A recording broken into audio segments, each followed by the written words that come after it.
Olá, sejam bem-vindos. É um prazer estar com vocês mais uma vez. Hoje, dia 9 de novembro, é um sábado. Estou aqui na Inglaterra. E olha que interessante. Esse tema que nós estamos gravando aqui é a terceira parte do Não Haverá o Terceiro Templo. Mas hoje eu já liberei o primeiro vídeo, lá atrás, e faço as minhas liberações.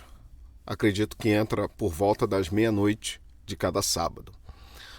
Portanto, eu hoje amanheci e verifiquei o vídeo e vi que 2 inscritos foram embora. Muito interessante, né? E ganhei mais um inscrito. O que eu quero deixar de recado aqui, antes de a gente partir para a terceira parte desse estudo, é isso que eu quero destacar. Olha como é importante gravar esses temas tão específicos. Muita gente acredita que haverá o terceiro templo. E é para isso que estamos aqui, com o objetivo de trazer uma visão diferente. Não falar a mesmice, a mesma coisa que a gente escuta por aí, mas o compromisso é com a verdade. Apenas com a verdade. Tá bom? Então, dito isto, vamos ao nosso estudo.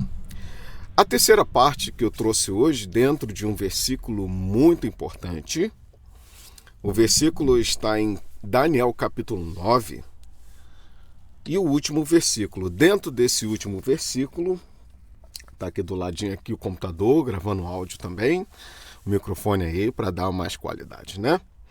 Então vamos lá. Nesse último versículo desse capítulo, é interessante que as pessoas trazem também muita confusão dentro desse versículo. E é importante a gente trazer ele para o entendimento correto, penso eu, do que o texto está querendo dizer. Aqui diz o seguinte, olha que interessante.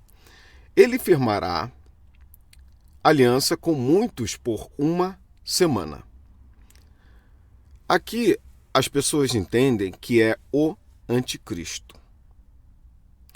Então veja bem, se a estrutura do versículo 24, 25, 26 falam de Cristo, por que o 27, que é o último versículo, é uma referência ao anticristo?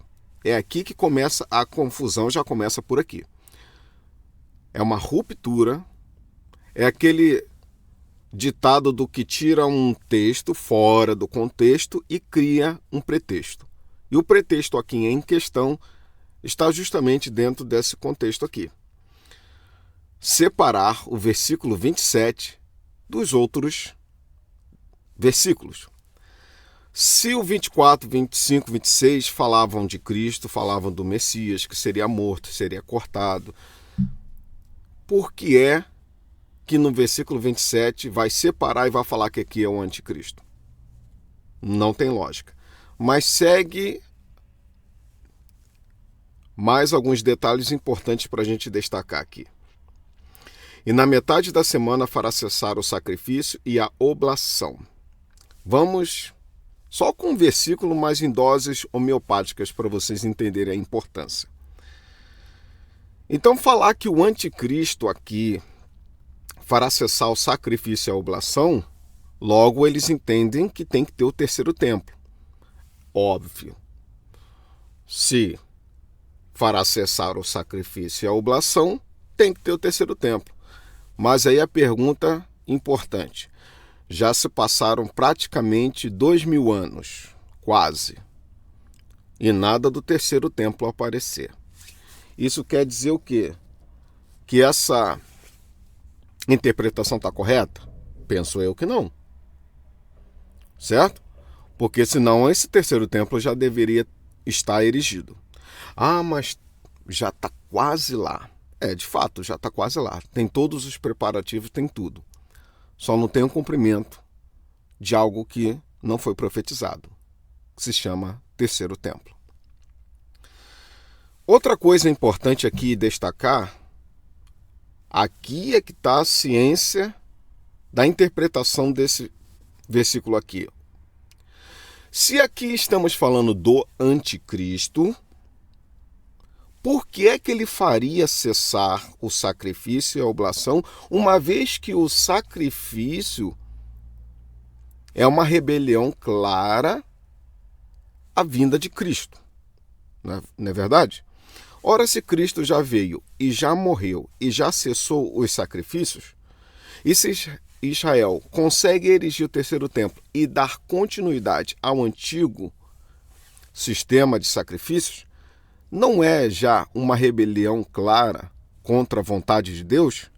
Sim, óbvio. E aí eu te pergunto, por que é que o anticristo teria o interesse de cessar o sacrifício e a oblação, uma vez que esse sacrifício e a oblação, de certa forma, mais está alinhado com a vontade do anticristo do que com a vontade de Deus? Não tem lógica, não bate essa informação. Mas não bate mesmo. Eu penso o seguinte, se o inimigo tem um assunto, e esse assunto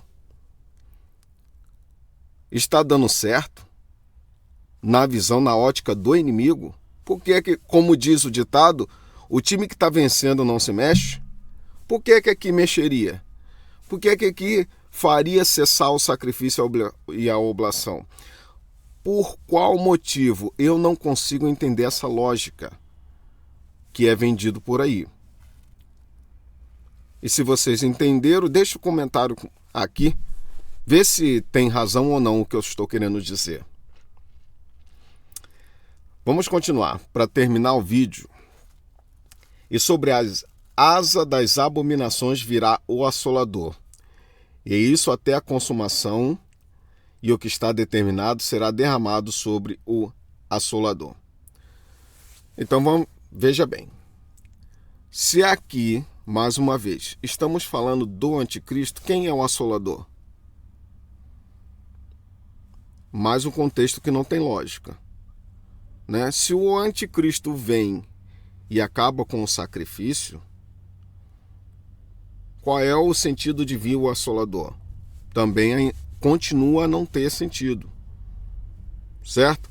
Mas, se a gente se voltar agora sim para a ótica correta, aquilo que começou no versículo 24, 25, 26 e termina no 27, falando de Cristo, agora faz sentido. Ele fará aliança com muitos por uma semana. É a última, é a 70ª semana. Cristo estabelecendo aqui uma aliança com muitos.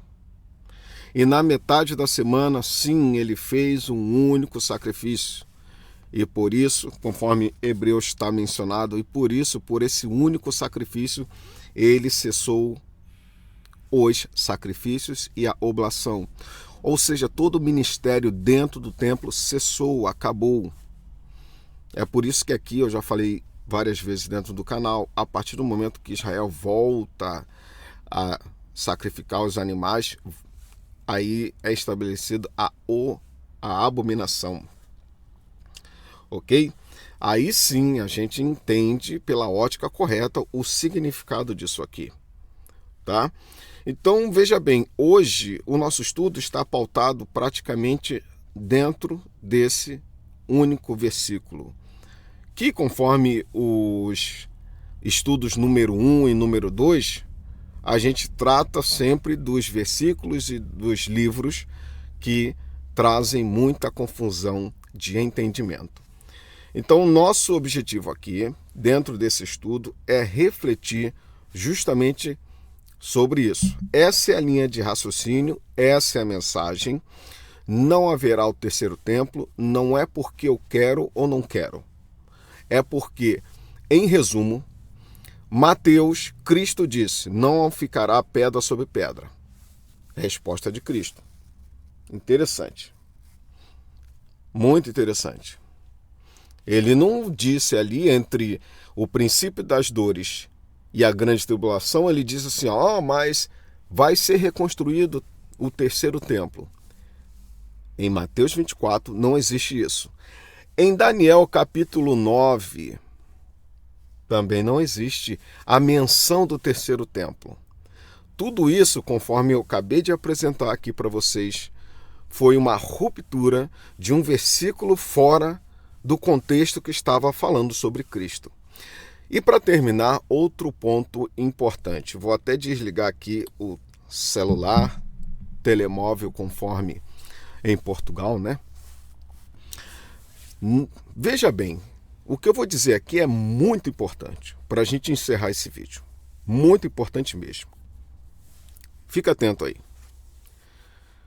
O interessante é que quando as pessoas querem defender as questões sobre o anticristo, as questões referentes ao Antíoco Epifânio, dentro daquela profecia das 2.300 tardes e manhãs, quando eles querem defender a tese deles, eles dão muita ênfase ao personagem. Mas muita ênfase mesmo. Eu acredito que você já ouviu falar do script que existe dentro do anticristo. Olha o script que eu ouço aqui nas redes sociais.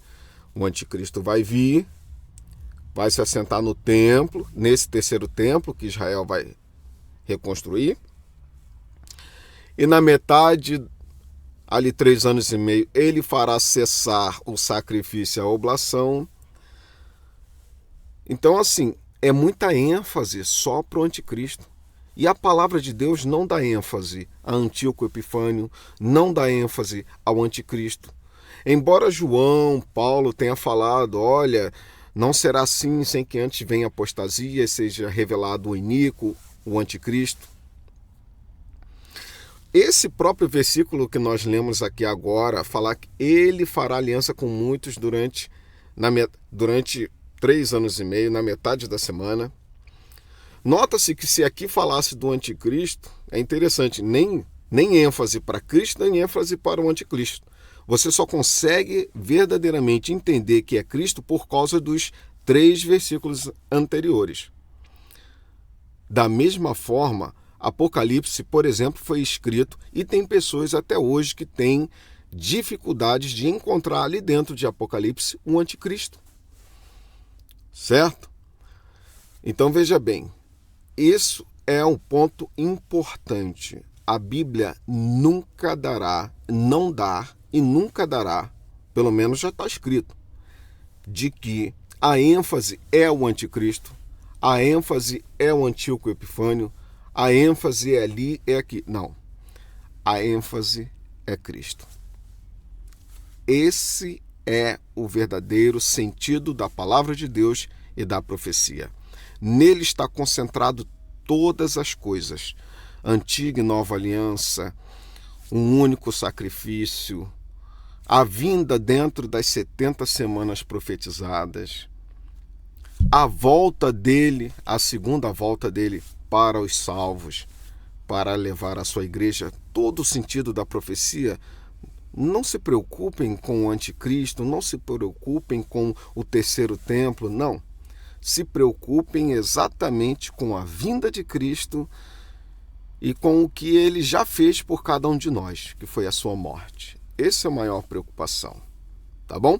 Espero que esse assunto tenha sido relevante, trouxe conhecimento, trouxe relevância, trouxe uma visão diferenciada daquilo que a gente ouve dizer aqui nas redes sociais.